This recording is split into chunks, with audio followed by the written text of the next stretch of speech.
Hi, this is Chris Escato with Salamander Designs, and we're at CEDIA 2023.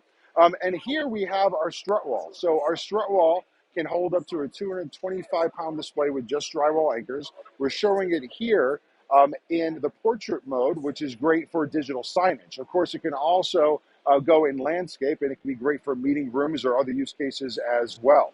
Now, down here, there's actually a storage area where you have a 1RU of storage so you can get your small devices in there. And there is also adjustments for the height of the display. So on installations, you have a wide range of adjustments to get this display higher or lower depending on what the needs are.